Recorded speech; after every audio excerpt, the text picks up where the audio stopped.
नमस्कार दोस्तों, स्वागत है आपके अपने यूट्यूब चैनल संस्कृत अड्डा पर। दोस्तों, जैसे कि हम संस्कृत प्रैक्टिस सेट की सीरीज़ कर रहे हैं, जिसमें आज हम 106 नंबर का जो प्रैक्टिस सेट है इसको करेंगे। और अगर आपने हमारे इससे पहले वाले जो 105 प्रैक्टिस सेट नहीं देखे हैं तो उसे आप हमारे चैनल की जो प्लेलिस्ट है वहाँ पर जाकर देख सकते हैं। और अगर आप इन सभी को हल कर लेते हैं तो इससे आप संस्कृत का कोई सा भी एग्जाम हो आसानी से हल कर लेंगे। और अगर आपने इससे पहले वाली जो वीडियो नहीं देखी है तो इसे आप ऊपर कोने में जो 3 डॉट पे क्लिक करके आप आई बटन पे पहुंच जाओगे तो वहाँ पर जाकर आप हमारी इससे पहले वाली वीडियो को देख सकते हैं। और इस वीडियो में हम जो है यहाँ पर 125 जो महत्वपूर्ण क्वेश्चनों को करेंगे, तो हमारे साथ अंत तक बने रहिएगा। और अगर आपने अब तक हमारे चैनल को सब्सक्राइब नहीं किया तो सब्सक्राइब कर ले और साथ में जो घंटी वाला आइकन है उसे जोर दबाएं, जिससे जो आपको हमारे आने वाली जो वीडियो उसकी नोटिफिकेशन मिलती रहेगी। और दोस्तों, वीडियो को लाइक, कमेंट और शेयर जरूर कीजिएगा।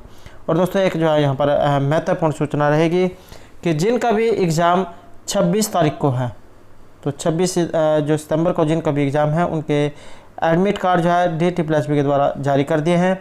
और अगर आपने अभी तक अपना जो एडमिट कार्ड डाउनलोड नहीं किया है तो इसके ऊपर हमारे द्वारा पहले जो वीडियो बना दी गई है, तो वहाँ पर जाकर आप उसमें देख सकते हैं कि किस तरीके से आप अपना एडमिट कार्ड डाउनलोड कर सकते हैं।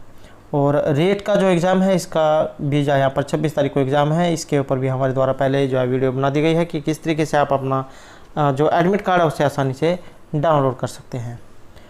तो दोस्तों, अब हमारा जो यहाँ पर फर्स्ट जो क्वेश्चन है कि महेश्वर सूत्र के अनुसार संस्कृत वर्णमाला में वर्णों की संख्या कितनी है। तो शिव के डमरू से जो 14 जो सूत्र जो निकले थे उन्हीं से आगे जो ये वर्णमाला बनी है। तो अयुण, ऋलिक, एवं एच आपने सुना होगा। तो यहाँ पर वर्णों की संख्या कितनी है, तो ये मानी गई है यहाँ पर इसमें ऑप्शन डी 43। नेक्स्ट है यहाँ पर यण संधि का, यण संधि होगी तो इनमें से किसके बीच में यण संधि होगी। तो इसमें जो आंसर है रहेगा ऑप्शन डी, ई और अ, इसके द्वारा यण संधि होती है। और यण संधि की पहचान यही है कि उसमें आधा अक्षर दिया गया होगा। तो आधा अक्षर की पहचान यही है कि उसमें जैसे मान लें प्रत्यय आपने लिखा, तो या कुछ और भी इसके साथ उदाहरण लगा सकते हैं। जैसे जहाँ कहीं पर भी ये जो आधा अक्षर जो दिया गया होगा इसका मतलब है कि यहाँ पर यण संधि हुई है। और कई बार एग्जाम में इसका सूत्र आ जाता है कि यण संधि करने वाला जो सूत्र है ये कौन सा है, तो इको जो सूत्र है इको यण ये करता है। तो इको जो सूत्र है इसके द्वारा यण संधि होती है। नेक्स्ट है, यदि अ या आ के बाद ह्रस्व ए या आई आए तो इनमें से क्या बनेगा।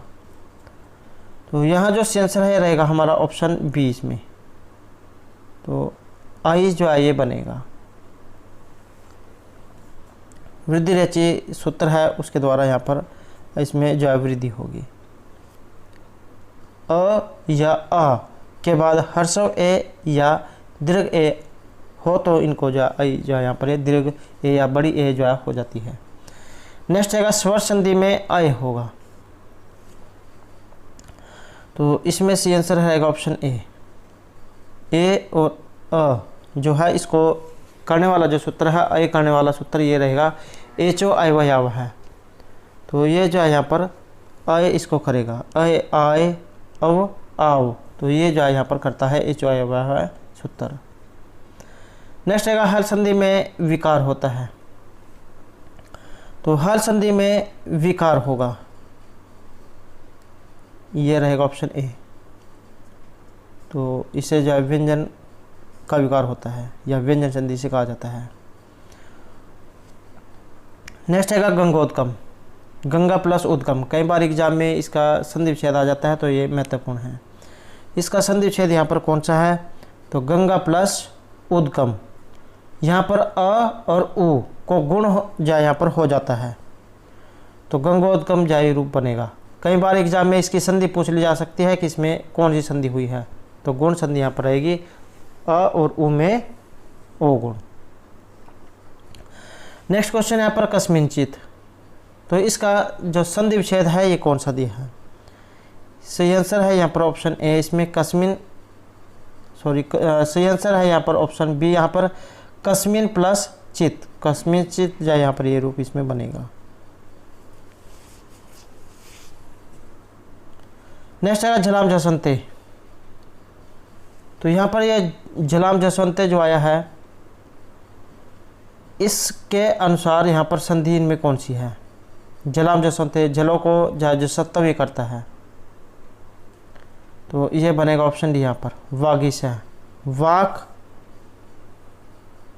प्लस ईश है, तो का जो है इसको जसत्व हो जाएगा। जसत्व का मतलब है कि तीसरा वर्ण इसको हो जाएगा क ख ग, तो वागीश है। नेक्स्ट है यशस्कम। तो ये जो यहाँ पर यशस्कम जो आया है इसका संधि विच्छेद, तो ये रहेगा ऑप्शन सी यहाँ पर यश है प्लस कम। तो इसमें जो विसर्ग हैं उनको सकार हो जाता है। और टीजीटी के एग्ज़ाम में क्वेश्चन एक ये भी आया था कि विसर्गों को सकार करने वाला जो सूत्र है ये कौन सा है? तो सजसोर से रू होता है। विसर्जन से सा एक सूत्र है, वो विसर्गों को सा करता है, विसर्जन से सा। नेक्स्ट है तत्। तत् का अर्थ होता है वह। तो सर्वनाम का षष्ठी विभक्ति का रूप इनमें से कौन सा है? तो षष्ठी विभक्ति का रूप रहेगा ऑप्शन बी यहाँ पर सह तव तो तम तो तान तेन ताभ्यम तय तस्मी ताभ्याम तेभ्य। तो यहाँ पर तस्य जो आएगा तस्य तयो तेषाम तस्मिन तयो हो तेसु। तो तस्य यहाँ पर षष्ठी एक वचन का ये रूप है। अगला क्वेश्चन यहाँ पर तवत। तो ये जो तवत आया है किस सर्वनाम का रूप है? ये तवत इसमें किस सर्वनाम में आता है? तो ये जो युष्मद जो है उसमें आता है। अस्मद के रूप चलते हैं अहम आवाम वयम, और युष्मद के चलते हैं त्वम यम युयम। तो तवत जो है ये युष्मद का रूप है, पंचमी विभक्ति एक वचन में। नेक्स्ट है महियम। ये जो है यहाँ पर टीजी के एग्जाम में आया था। तो महियम जो यहाँ पर किस सर्वनाम का रूप है? ये तो ये रहेगा यहाँ पर ऑप्शन ए अस्मद जो शब्द रूप है, तो इसका चतुर्थी एक वचन का रूप है महियम। नेक्स्ट है एकोन सप्तति। तो एकोन सप्तति क्या होता है? एकोन का मतलब है एक कम होना, सप्तति 70, 70 में से एक कम होना 69। तो ये रहेगा ऑप्शन डी यहाँ पर। नेक्स्ट है नवासी। तो नवासी को संस्कृत में क्या कैसे लिखेंगे? तो इसे उन्नति जो यहाँ पर कहा जाएगा।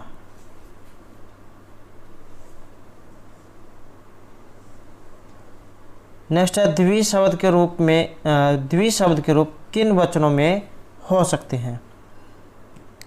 तो द्वि इसका अर्थ होता है दो, तो ना तो एक है ना दो से ज़्यादा है, तो इसके रूप यहाँ पर दो में ही चलेंगे द्विवचन में। नेक्स्ट है उपसर्ग धातु के साथ कहाँ पर प्रयोग होते हैं? उपसर्ग का प्रयोग कहाँ पर किया जाता है? तो उपसर्ग जो है ये किसी भी शब्द के पहले प्रयोग में होते हैं। तो उपसर्ग सबसे पहले लगते हैं शब्द के, और जो प्रत्यय होते हैं ये बाद में प्रयोग किए जाते हैं। जैसे उपसर्ग ही हो गया, जैसे यहाँ पर उपसर्ग दिया है तो इसमें शुरू में जो ये उप लगा है तो ये यहाँ पर उपसर्ग है। नेक्स्ट है उच्चई। तो उच्चई का स्वरूप यहाँ पर क्या है? तो यह है यहाँ पर ऑप्शन डी अव्यय। और अव्यय क्या होते हैं? अव्यय होते हैं जो किसी भी स्थिति में इनका रूप परिवर्तन नहीं होता है। लिंग वचन विभक्ति के कारण जिनमें कोई परिवर्तन न हो तो वे जो अव्यय होते हैं। ये भी क्वेश्चन एग्जाम में पूछा जाता है। नेक्स्ट है संस्कृत में कितने लकार हैं? तो संस्कृत में कितने लकार हैं? संस्कृत में 10 लकार हैं। लट, लिट, लुट, लिट, लेट, लोट, लंग, लिंग, लुंग, लरिंग। तो इस प्रकार से 10 जो है यहाँ पर लकार हैं, या 10 कई बार एग्जाम में गण भी पूछा जाता है कि गण कितने हैं, तो 10 ही गण हैं। नेक्स्ट है सामान्य भविष्य के लिए प्रयुक्त होता है। सामान्य भविष्य के लिए इनमें से किसका प्रयोग किया जाता है? तो लेट जो लकार है सामान्य भविष्य के लिए इसका प्रयोग किया जाता है। भविष्यत, भविष्यता, भविष्यंती, इस तरह से जो लेट लकार में रूप चलते हैं। अगला क्वेश्चन आएगा, प्रत्येक लकार में पुरुष होते हैं। तो प्रत्येक लकार में पुरुष कितने होते हैं? पुरुष होते हैं ऑप्शन बी यहाँ पर 3, प्रथम पुरुष, मध्यम पुरुष और उत्तम पुरुष। नेक्स्ट है, भद्रम भूयात् भवतः का अर्थ यहाँ पर क्या है? तो इसका जो अर्थ है ये रहेगा ऑप्शन ए से, कि आपका भला हो। नेक्स्ट है, एका क्रिया द्व्यर्थकारी प्रसिद्धा का अर्थ यहाँ पर क्या लिया गया है? तो इसका जो अर्थ है ये रहेगा ऑप्शन डी से, एक पंथ दो काज।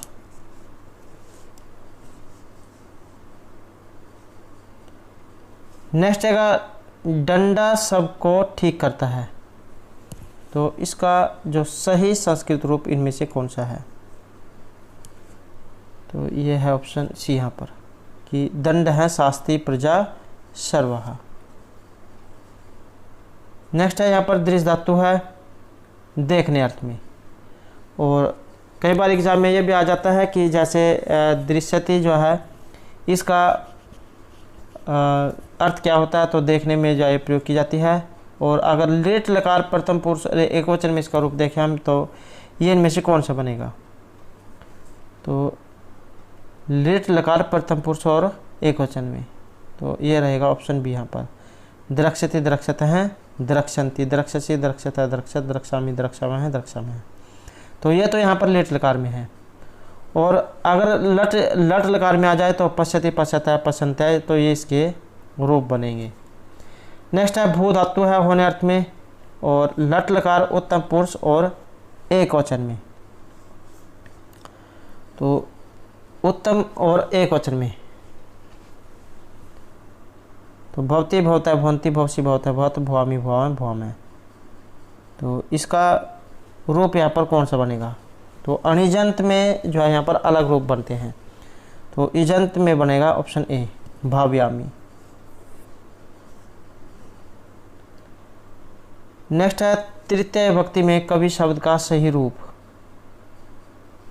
कवि और हर्षव ई यहाँ पर आई है, तो इसका मतलब है कि ये इकारांत है,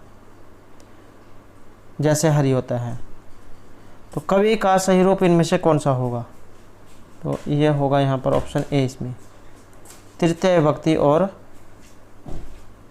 तृतीय विभक्ति का जो ये रूप यहाँ पर रहेगा कवि ना, तृतीय विभक्ति एक वचन में। नेक्स्ट है, मालायाम किस विभक्ति का रूप है ये? तो मालायाम, जैसे लता होता है लता का लतायाम, ऐसे ही माला का मालायाम, तो ये रहेगा यहाँ पर सप्तमी विभक्ति का रूप, सप्तमी विभक्ति एक वचन। नेक्स्ट है, नदी, जो यहाँ पर ये शब्द रूप आया है ये किस विभक्ति का है?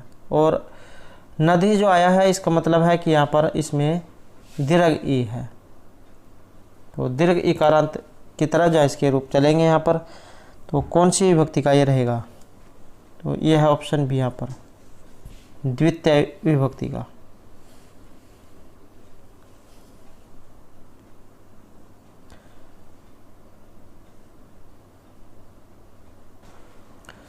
नेक्स्ट है यहाँ पर, द्वितीय विभक्ति में दधि का सही रूप क्या होगा?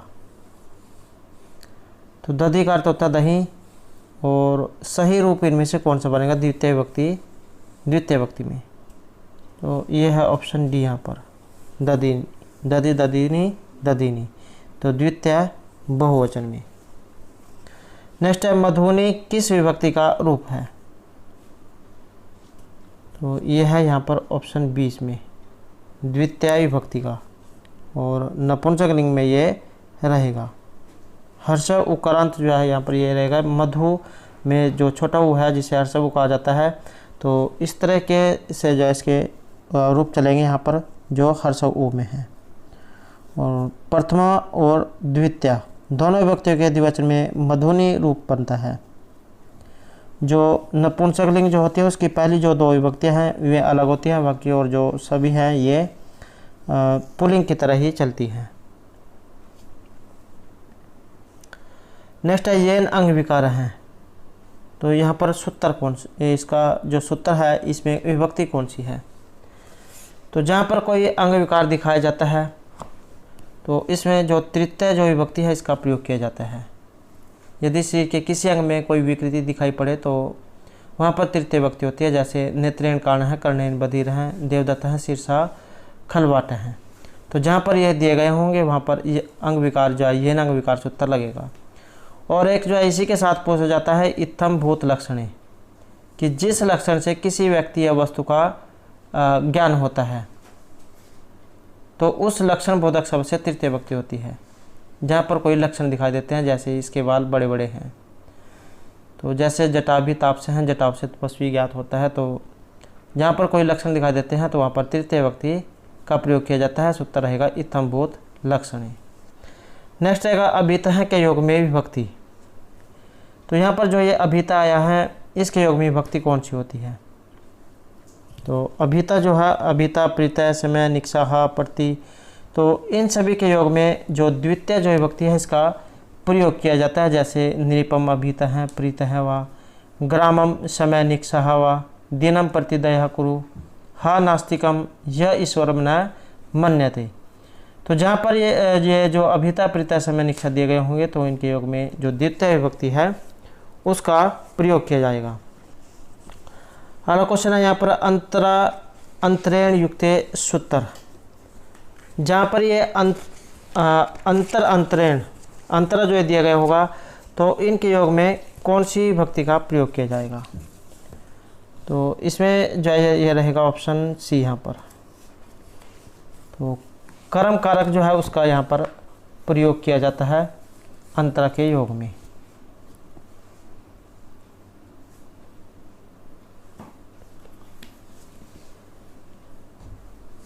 नेक्स्ट है यहाँ पर चतुर्थी विभक्ति तब आती है जब इनमें से क्या होता है? तो चतुर्थी विभक्ति यह रहेगा ऑप्शन बी यहाँ पर, असूया अर्थ घोषित हो। तो एक सूत्र है क्रोध है, ईर्ष्या, असूया,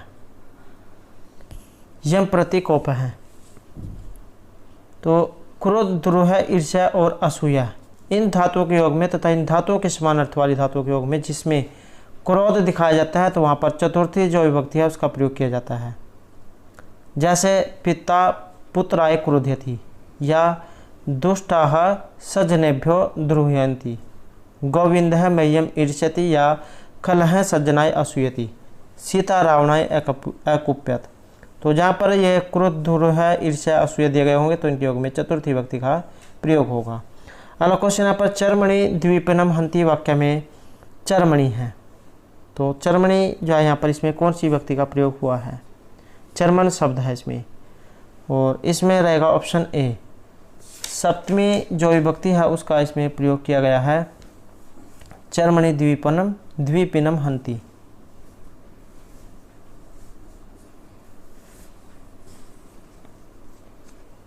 और एक जो क्वेश्चन यहाँ से सप्तमी जो विभक्ति है इससे सबसे ज़्यादा पूछा जाता है, इसके आधार कितने हैं? तो आधार इसके 3 हैं, औपश्लेषिक, वैशेषिक और अभिव्यापक। औपश्लेषिक का जो उदाहरण एग्जाम में पूछा जाता है तो उदाहरण है इसके कटयास्ते। वैशेषिक का जो उदाहरण है रहेगा मोक्षे इच्छास्ति, और अभिव्यापक का उदाहरण है तिलेषु तैलम। यहाँ से जो है लगभग 90% जो एग्जाम में आने की संभावना रहती है। नेक्स्ट है सप्रीहा के योग में विभक्ति। तो जहाँ पर सप्रीहा दिया गया होगा तो इसके योग में कौन सी विभक्ति का प्रयोग होता है? तो यह रहेगा यहाँ पर ऑप्शन सी, इसमें चतुर्थी जो विभक्ति होती है उसका इसमें प्रयोग किया जाता है सप्रीहा के योग में। जैसे पुष्पेभ्यः सप्रीहति, इच्छा करना, चाहना। नेक्स्ट है वह समास जिसमें प्रायः उत्तर पद के अर्थ की प्रधानता होती है। तो उसे कौन सा समास यहाँ पर कहा जाएगा? उत्तर पद जिसमें प्रधान होगा। तो यह रहेगा यहाँ पर ऑप्शन डी, इसमें तत्पुरुष समास।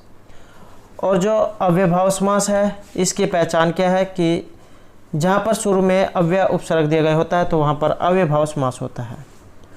और जो द्विगु समास दिया गया है इसकी पहचान क्या होती है? इसकी पहचान होती है कि इसमें जो पूर्व पद है ये संख्यावाची होगा।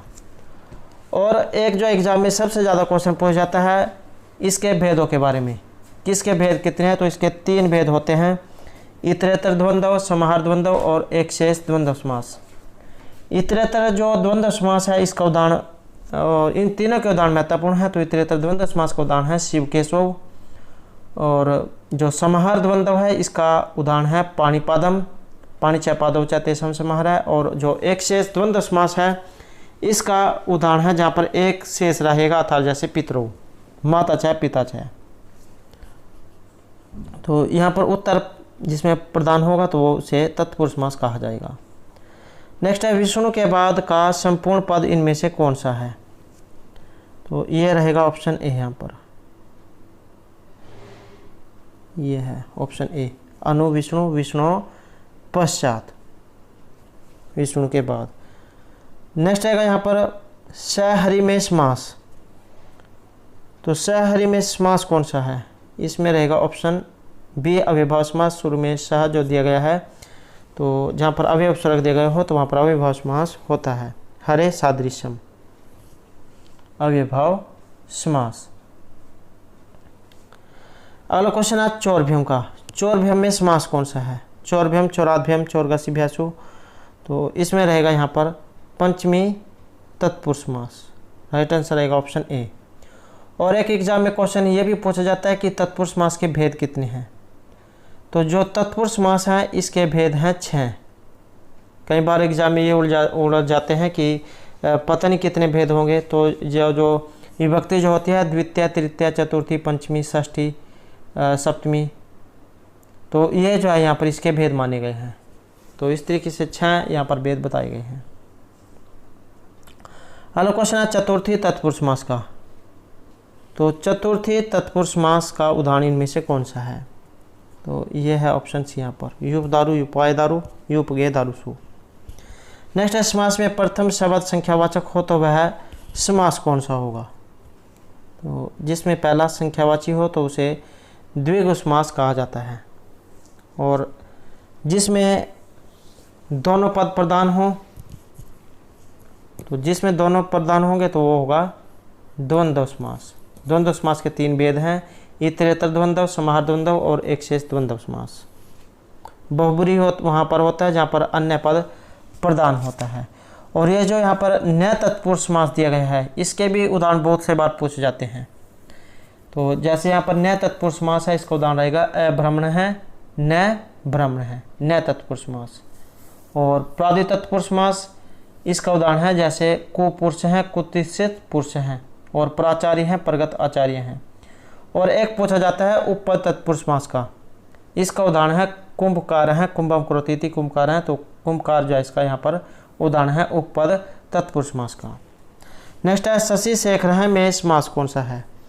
तो इसमें जो समास है ये रहेगा ऑप्शन ए, शशि शेखर हैं। शशि अर्थात चंद्रमा है शिखर पर जिसके ऐसा कोई व्यक्ति। तो जहाँ पर अन्य पद प्रदान होगा तो वहाँ पर बहुब्रीहि समास होता है, प्रायण अन्य पद प्रधान बहुब्रीहि। अगला क्वेश्चन है राम शब्द का। तो राम शब्द रूप वेरी इंपॉर्टेंट है। सभी जो शब्द रूप है लगभग इसी से ही सिद्ध होते हैं। तो इसका षष्ठी बहुवचन का रूप, तो रामा राम, ऑप्शन डी, न को अणय हो जाता है। अगला क्वेश्चन है साधु का। साधु शब्द रूप और सप्तमी विभक्ति का रूप इनमें से कौन सा है? तो यह रहेगा यहाँ पर ऑप्शन सी इसमें, साधु।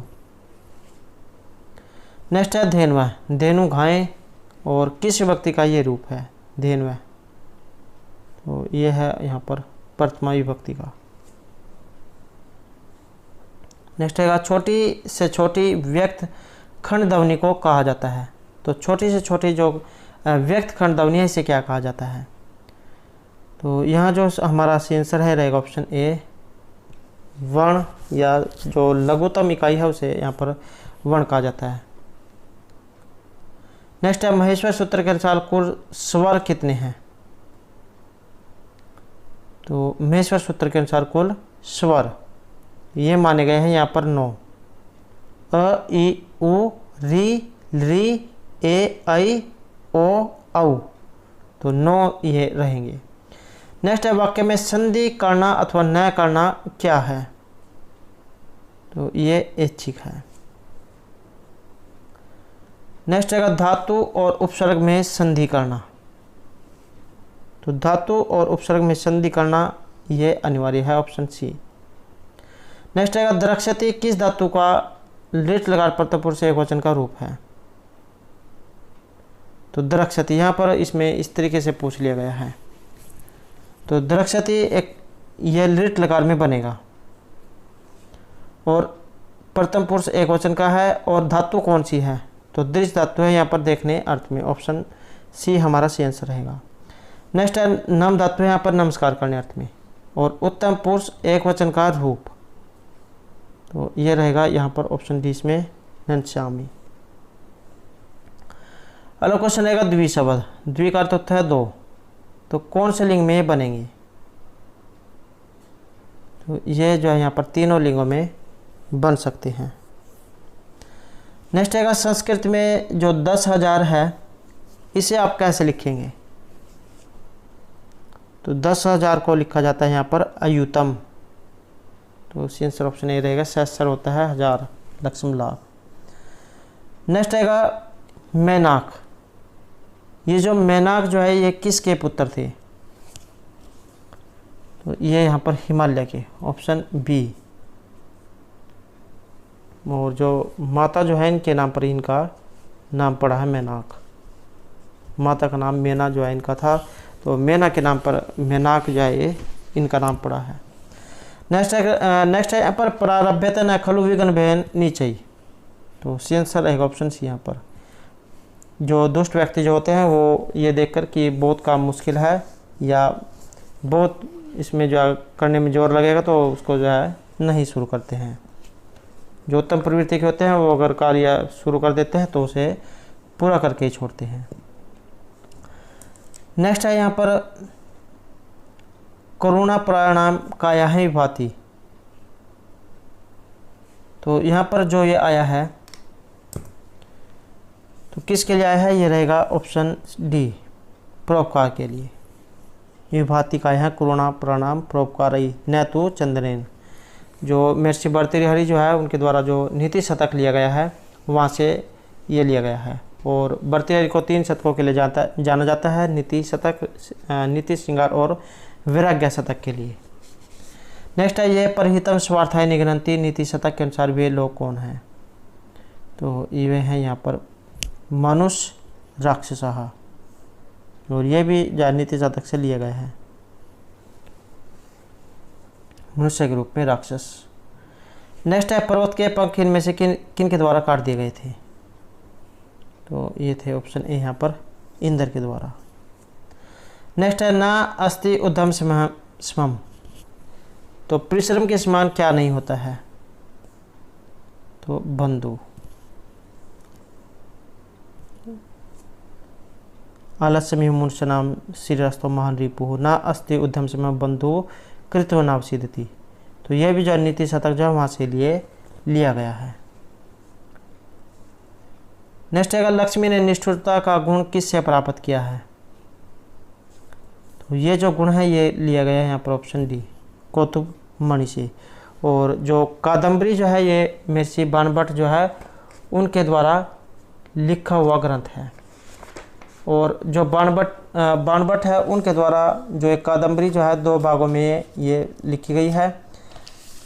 पहला जो भाग है इसका ये स्वयं बाणभट्ट ने लिखा था, और बीच में जो इनकी मृत्यु हो जाती है तो इनके जो पुत्र हैं पुलिन भट्ट या भूषण भट्ट जो आपको कहीं कहीं देखने को मिलेगा, तो उनके द्वारा इसका जो उत्तरार्ध भाग है इसे पूरा किया गया था। काव्य विधा में जो एक कथा है और गुणाढ्य की जो वृत्त कथा उस पर इसके ऊपर जो प्रभाव देखने को मिलता है, श्रृंगार इसमें रस रहेगा। चंद्रपीड़ और जो पुंडरीक है उनके 3 जन्मों की कथा का इसमें वर्णन दिखाया गया है। नेक्स्ट है लक्ष्मी पाताल गुहे इव, तो ये क्या है, ये है ऑप्शन सी यहाँ पर तमो बहुला। अंधकार बहुल पाताल गुफा की भांति लक्ष्मी भी तमोगुण बहुल है। नेक्स्ट है लक्ष्मी से कुप्रभावित राजा दर्शन प्रदानामापि गणयंती। तो इसमें रिक्त स्थान में आएगा ऑप्शन बी अनुग्रह है। राजा लोग प्रजाजनों को दर्शन देना भी अनुग्रह है समझते हैं। लक्ष्मी से प्रभावित। नेक्स्ट रहेगा कौन सा राजा सिद्ध आदेश होता है।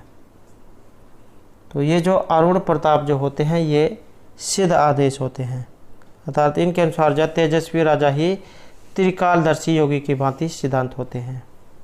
और ये भी जो कादम्बरी जो है वहाँ से लिया गया है।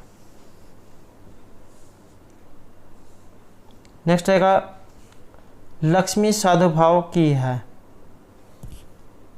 तो ये है ऑप्शन डी यहाँ पर वध्यशाला। ये भी जो कादम्बरी है वहाँ से लिया गया है। नेक्स्ट है उत्तरामचरित के रचिता। तो यहाँ पर जो उत्तरामचरित आया है इसके रचिता इनमें से कौन है। तो उत्तरामचरित लिखी गई है महर्षि भवभूति के द्वारा। और जो महर्षि भवभूति है इनको कौन रस का कवि कहा जाता है। और जो उत्तरामचरित है ये काव्य विधा में नाटक है और 7 इसमें अंक हैं। 7 ही अंक महत्वपूर्ण हैं क्योंकि एग्जाम में इनमें से किसी के बारे में भी पूछ लिया जा सकता है। तो पहला जो अंक है इसका नाम चित्तरविथि दर्शन रहेगा। 7वें का गर्भांक है और तीसरा अंक छाया अंक है। इनके बारे में एग्जाम में यहाँ से आ जाता है तो आपने इनको याद रखना है। नेक्स्ट है अमर सिंधु। तो यहाँ पर अमर सिंधु है ये क्या है। तो ये है ऑप्शन सी यहाँ पर गंगा। नेक्स्ट है उत्तरामचरित के तीसरे अंक का मुख्य रस। तीसरा जो अंक है उसे छाया अंक कहा गया है और रस इसमें कौन सा माना गया है। तो कौन रस के कवि यहाँ पर महर्षि भवभूति को कहा गया है। और इसके कुछ सूक्तियाँ हैं जैसे वज्रातापि कठोराणी मृदुनि कुसुमादापि गुणा पूजा स्थानम गणेशु न च लिंगम न च वह तीर्थोदकम च वहनी च न अन्यता शुद्धिम अहर्ता सत्ताम सद्भि संगम कथमपि ही पुण्यन भवति और अपि ग्रावारोधति अपि दलति वज्रस्य हृदयम। तो ये यहाँ पर इसकी कुछ सूक्तियाँ हैं। और एक एग्जाम में ये भी क्वेश्चन पूछा था कि इसमें कौन सा ये जो नाटक है जिसमें विदूषक पात्र नहीं है। तो ये भी उत्तरामचरित है। नेक्स्ट आएगा शिवराज विजय। ये किस श्रेणी का काव्य है। तो ये जो है एक ऐतिहासिक उपन्यास है। 12 निश्वास हैं, 3 विराम हैं। सूर्योदय का जो वर्णन है उससे इसका प्रारंभ होता है और पंडित अंबिका दत्त व्यास के द्वारा ये लिखा गया है। तो ये तो जो कुछ महत्वपूर्ण बातें हैं जो आपको जरूर इनके बारे में याद रखनी चाहिए। नेक्स्ट आएगा मेघदूतम। जो यहाँ पर है मेघदूत, इसमें धूम ज्योति सलिल मुरुताम सन्निपात हैं। तो ये यहाँ पर किसके लिए आया है। तो ये जो आया है ये रहेगा यहाँ पर ऑप्शन बी मेघ। मेघ जो है यहाँ पर 4 चीज़ों से मिलकर ये बना है, धूम ज्योति सलिल और मरुत से, धुआं प्रकाश पानी हवा। नेक्स्ट है प्रकृति कृपण चेतना चेतनेशु। तो ये यहाँ पर किसके बारे में कहा गया है। तो ये कहा गया है कामर्थ। काम से पीड़ित जो व्यक्ति होते हैं वो अच्छे बुरे के बारे में जो है नहीं सोच सकते हैं, तो उसके बारे में कहा गया है। और ये भी मेघदूत से लिया गया है। मेघदूत में श्री कालिदास जो है उनके द्वारा लिखा हुआ एक महत्वपूर्ण जो है नाटक है, काव्य है। और 2 जो अखंडों में ये बटा हुआ है, पूर्वार्ध और उत्तरार्ध में। 115 इसमें श्लोक देखने को मिलेंगे। कहीं पर जो है यहाँ पर 115 माने गए हैं, कहीं कहीं पर 121 भी देखने को मिले हैं। श्रृंगार और जो वियोग रस है इसका इसमें प्रयोग है और जो मंदाक्रांता छंद है उसका इसमें प्रयोग हुआ है। 17 वर्ण इसमें रहेंगे। लक्षण है मंदाक्रांता जल्दी सड़ गए मरभो नातुताद गुरुचेत। आधार ग्रंथ या जो उपजीव्य ग्रंथ है इसे आप रामायण का मान सकते हैं। नेक्स्ट है यहाँ पर राजहंस कहाँ जाने को उत्सुक होते हैं। तो ये माना गया है यहाँ पर मानसरोवर में। मेघदूत जो वहीं से इन सभी का संबंध है। नेक्स्ट है शिवराज विजय का विभाजन है। तो इसका विभाजन हुआ है यहाँ पर निश्वासों में, 12 निश्वासों में। नेक्स्ट है किरातोजन में दुर्योधन की तुलना किससे की गई है? तो ये की गई है यहाँ पर ऑप्शन बी इसमें, उरक से। और ये जो यहाँ पर किरातार्जुनीयम जो आया है महर्षि जो भारवी है उनके द्वारा लिखा हुआ है, और 18 जो इसमें सर्ग हैं। और किरात जो यहाँ पर भगवान शिव के लिए है, अर्जुन देवता, नायिका जो यहाँ पर द्रौपदी है, और भारवी को अर्थगौरव के लिए जाना जाता है। नेक्स्ट रहेगा यहाँ पर अभिज्ञान शाकुंतलम नाटक में गौतमी। तो गौतमी इसमें से कौन है? तो गौतमी है यहाँ पर तपोवन की वरिष्ठ महिला। और अब के बाद टीजीटी के एग्जाम में ये क्वेश्चन आया था कि शकुंतला के साथ जो है उसके पति के घर तक कौन गई थी? तो ये गई थी गौतमी। नेक्स्ट है उत्तरामचरित में जो तीसरा अंक है इसमें घटनास्थल कौन सा आया है? तो इसमें जो घटनास्थल है ये पंचवटी है। तीसरे अंक में पंचवटी का जो है ये वर्णन यहाँ पर दिखाया गया है। नेक्स्ट है यहाँ पर सुप्रसिद्ध जो कविजन है ये निर्धन होकर रहते हैं, तो इसमें दोषी है। तो दोष किसका है? इसमें जो दोष राजा का है। राजा जो होता है उसके होते हुए उसकी जो गरीब उसकी जो प्रजा है वो दुखी नहीं होनी चाहिए, भूखे पेट नहीं सोनी चाहिए। तो जो राजा जो होता है उसी के अंतर्गत जो प्रजा होती है। जिस प्रकार आप जो प्रधानमंत्री या प्रधानमंत्री को मान सकते हैं, तो जिस प्रकार राजा है उसी तरह प्रधानमंत्री। नेक्स्ट है किरातार्जुनीय में गुप्तचर किस वेश में जाता है? तो भारवी के द्वारा ये रचित है और बृहत्तरी में गिना जाता है। तो गुप्तचर यहाँ पर किस वेश में जाता है? तो ये जाता है यहाँ पर ब्रह्मचारी के वेश में। नेक्स्ट है यहाँ पर शुकनाश उपदेश कादम्बरी का अंश है, तो इसके रचयिता कौन है? शुकनाश उपदेश जो है ये भी कादम्बरी का ही एक अंश है। तो इसके जो रचयिता हैं ये है ऑप्शन डी यहाँ पर महर्षि बाणभट्ट। नेक्स्ट है कैलाश पर्वत में कौन सी नगरी बसी हुई है? तो इसमें है ऑप्शन ए यहाँ पर अलकापुरी या अलका नगरी। मेघदूत से इसका संबंध है, वहाँ के जाए यक्ष जाए राजा थे अलकापुरी के। नेक्स्ट है राजा दुष्यंत शकुंतला को पहचान सकते हैं जब वह देखेंगे। तो अभिज्ञान शकुंतलम जो है वहाँ से ये लिया गया है, महर्षि कालिदास के द्वारा जो है लिखा हुआ एक महत्वपूर्ण नाटक है। और इसमें जो राजा दुष्यंत शकुंतला को कैसे पहचानेंगे? तो इसका जो नाम पड़ा है अभिज्ञान शाकुंतलम। अभिज्ञान जो है इसका अर्थ होता है मुद्रा, अंगूठी। तो जैसे ही वो जो कोई अंगूठी मुद्रा दिखाएंगे तो राजा दुष्यंत शकुंतला को पहचान जाएंगे। तो यहाँ जो आंसर है रहेगा ऑप्शन सी। जो दुर्वासा ऋषि जो है ये शकुंतला को श्राप दे देते हैं, तो जिसके कारण उनकी जो सीधा होती है वो राजा दुष्यंत को भूल जाती है। और जब एक सच्ची तीर्थ जो है सरोवर जहाँ पर वो अपना मुँह धोती है, तो वहाँ पर उनका जो अंगूठी है वो गिर जाती है, और वो अंगूठी जो एक मछली के मुंह में चल जाती है। जैसे कोई मछुआरा उसे पकड़ता है तो और उसको काटता है, तो उसके अंदर से अंगूठी निकलती है। वो अंगूठी को निकल राजा दुष्यंत के पास जाता है, और राजा दुष्यंत जैसे ही उस अंगूठी को देखते हैं तो उनको सारी घटना याद हो जाती है और उदास हो जाते हैं। तब उसके बाद आगे की घटना होती है। नेक्स्ट है यहाँ पर शिवराज विजय के कथानक का प्रारंभ काल। तो प्रारंभ काल क्या है? तो किसके वर्णन से इसका प्रारंभ होता है? तो सूर्योदय के। तो इसमें जो आंसर है रहेगा ऑप्शन बी प्रातः काल, या कहीं कहीं पर आपको सूर्योदय वर्णन भी देखने को मिलेगा। नेक्स्ट है सुलभ कोपा महर्षि। जल्द ही गर्म हो जाने वाले अर्थात क्रोधित हो जाने वाले कौन से महर्षि हैं? तो ये माने गए हैं यहाँ पर त्रसी। तो ये माने गए हैं यहाँ पर राजा महर्षि दुर्वासा, क्योंकि शकुंतला का उनकी तरफ ध्यान नहीं जाता है, तो थोड़ी सी देर में ही जाओ क्रोधित हो जाते हैं और उनको श्राप दे देते हैं कि तुम जिसके ख्याल में खोई हुई हो उसी को तुम भूल जाओगी। तो इसलिए इनको जो यहाँ पर सुलभ को महर्षि कहा गया है। एग्जाम के लिए महत्वपूर्ण रहेगा क्योंकि एग्जाम में आ सकता है। नेक्स्ट है विश्व के सुख में आसक्ति मनुष्य को करती है। तो ये करती है यहाँ पर नष्ट। विषय सुख जो होते हैं ये अच्छे जरूर लगते हैं, लेकिन वो मनुष्य को नष्ट कर देते हैं। नेक्स्ट है सोमनाथ तीर्थ को धूलि में मिलाने का काम इनमें से किसने किया था? तो सोमनाथ तीर्थ को धूलि में किसने मिला दिया था? तो ये थे महमूद गजनवी, गजनी देश के रहने वाले थे। और शिवराज विजय जो है वहाँ से ये लिया गया है। नेक्स्ट है ऋषि वशिष्ठ की पत्नी। ऋषि वशिष्ठ की पत्नी का नाम क्या है? तो इनकी पत्नी का नाम है अरुंधति।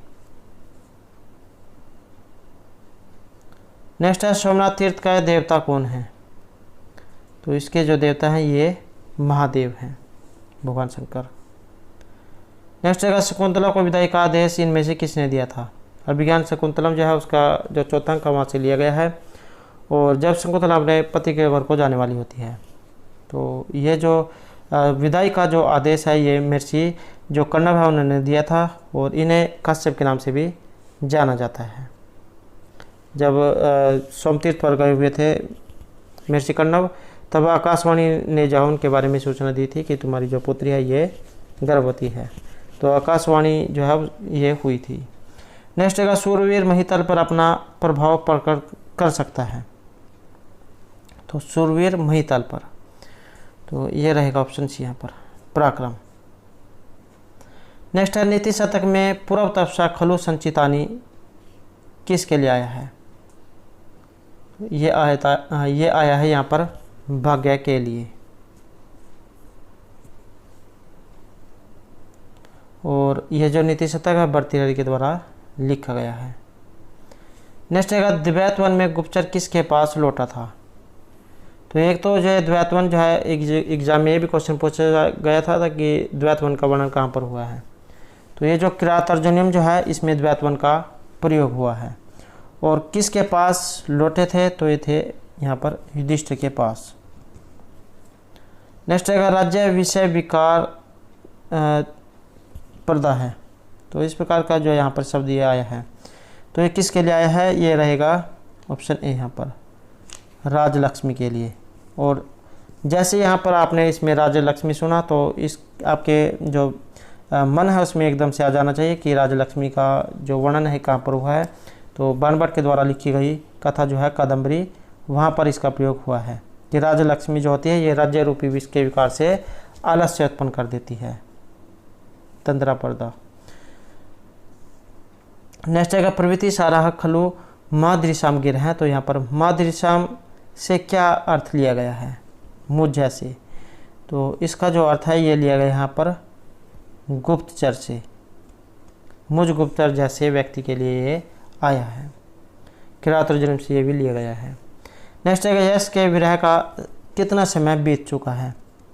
तो समय जो है इनका बीत चुका है यहाँ पर 8 महीने। 1 साल का जो इनको यहाँ पर श्राप दिया गया था, तो 8 महीने इसमें बीत गए हैं। नेक्स्ट है इतिया ख्याते पवन तन्य मैथिली वन मैथिली उन्मुखी सा से तात्पर्य है। तो सा किसके लिए आया है? तो एक तो होता है सह और एक होता है सा। तो ये होता है पुल्लिंग के लिए और सा आता है स्त्रीलिंग के लिए। तो इसमें किसके लिए आया है? यहाँ आया है यक्षिणी के लिए। मेघदूत जो है वहाँ से लिया गया है। नेक्स्ट है सीता राम को कितने अंतराल पर देखती है? उत्तरामचरित जो है वहाँ से लिया गया है 6 अंक से। और कितने अंतराल पर देखती है? तो यह है 12 वर्ष के बाद। नेक्स्ट है धन जीत कर युधिष्ठिर को देता था। तो ये थे ऑप्शन डी यहाँ पर, अर्जुन। किरात अर्जुन जो है वहाँ से लिया गया है, इसलिए जो अर्जुन है उनको धनंजय कहा गया है। नेक्स्ट है यक्ष को शाप दिया था।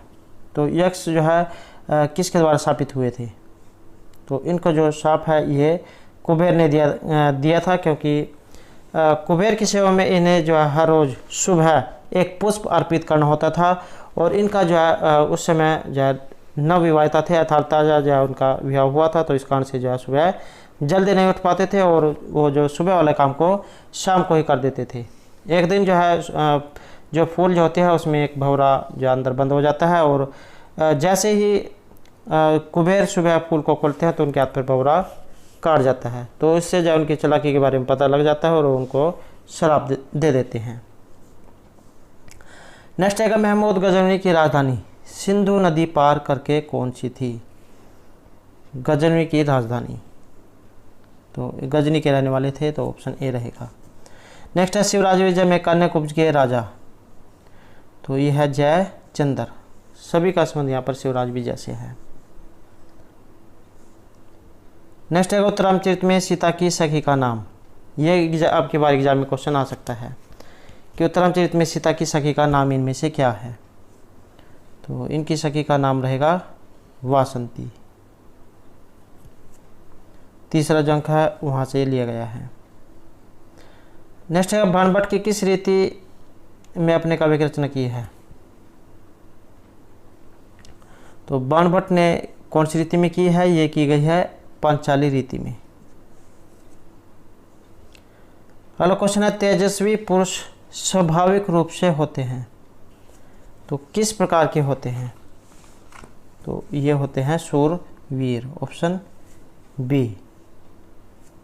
नेक्स्ट है मम विरह जाम न त्वम वत्से सूचम गणिशसी। यहाँ पर जो मम आया है इसका अर्थ क्या है? तो महर्षि कर्णव से इसका अर्थ लिया गया है। चौथा जो अंक है वहाँ से ये लिया गया है। मम का अर्थ है कर्णव। नेक्स्ट है अभिज्ञान शाकुंतलम में सर्वश्रेष्ठ है, तो सर्वश्रेष्ठ इनमें से क्या है?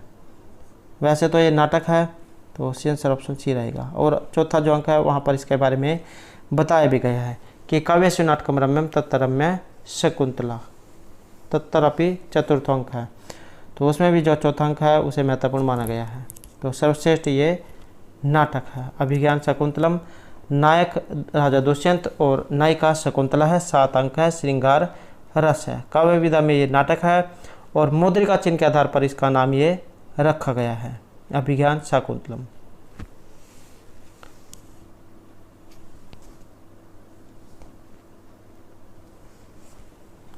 नेक्स्ट है यहाँ पर उत्कोपित लोचना यु तेजस्विनी निक्षंते आचरण करते हैं,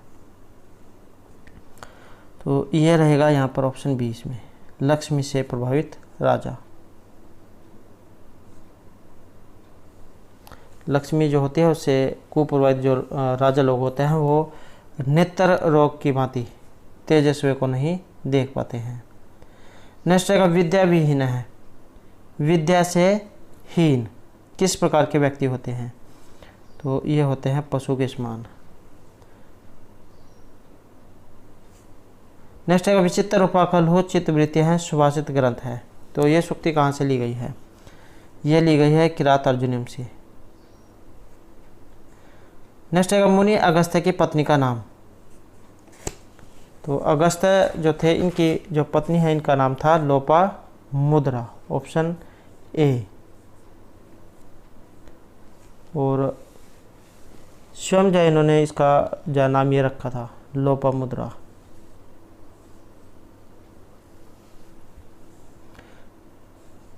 नेक्स्ट है चंद्रपीड़ को राज्याभिषेक के समय उपदेश। ये क्वेश्चन आपकी बार जो आ सकता है क्योंकि पहले भी ये पूछा गया है। तो चंद्रपीड़ को राज्याभिषेक के समय उपदेश इनमें से किसके द्वारा दिया गया? तो ये थे ऑप्शन बी यहाँ पर शुकनास। नेक्स्ट है सखी का चतुर्थी भक्ति में रूप, तो ये जो सखी आई है इसका चतुर्थी भक्ति में रूप इनमें से कौन सा बनेगा? तो ये रहेगा ऑप्शन सी यहाँ पर, हाँ सॉरी ये रहेगा ऑप्शन सी यहाँ पर सख्य। नेक्स्ट आएगा सुधियम किस विभक्ति का रूप है? तो यहाँ पर जो सुधियम दिया गया है ये रहेगा इसमें डी, द्वितीय विभक्ति का। अगला क्वेश्चन आएगा चक्कर पाणी, इसमें कौन सा समास है? चक्कर पाणी, हाथ में चक्कर है ऐसा कोई व्यक्ति, तो जहाँ पर अन्य पद प्रदान होगा तो वहाँ पर होगा बहुब्रीहि समास। चक्र है पाणु ये सस है, बहुब्रीहि समास। नेक्स्ट है अव्यभाव जो समास है में पद के अंत में लिंग या इसमें किस लिंग का प्रयोग हुआ है अव्यभाव समास में? तो इसमें रहेगा यहाँ पर ऑप्शन ए। अव्यभाव जो समास होता है इसमें नपुंसक लिंग का प्रयोग किया जाता है। नेक्स्ट आएगा प्रत्यक्षम। तो यहाँ पर जो ये प्रत्यक्षम जो आया है, प्रति अक्षम, प्रत्यक्षम, इसमें समास, इसमें समास है ऑप्शन सी, अविभाव समास। और यण संधि, कई बार अगर इसमें संधि पूछ लिया जाए तो यण संधि इसमें रहेगी, जहाँ पर जो शुरू में आधा अक्षर दिए गए हो तो इसका मतलब है यण संधि वहाँ पर होती है। तो प्रत्यक्षम, यण संधि, अविभाव समास। नेक्स्ट आएगा बिना के योग में विभक्ति। जहाँ पर बिना, नाना ये दिए गए होते हैं तो इनके योग में किस विभक्ति का प्रयोग होता है? नाना, बिना, तो इनके योग में रहेगा ऑप्शन बी। यहाँ पर द्वितीय तृतीय पंचमी विभक्ति जो होती है उसका प्रयोग किया जाता है। पृथक, बिना, नाना भी, तृतीय, अन्यत्र श्याम। तो द्वितीय तृतीय और पंचमी विभक्ति। उदाहरण जैसे दशरथ है, रामेण, रामात, रामम, विना न अजीवत, या जलम, जलेन, जलात, विना नरो न जीवती।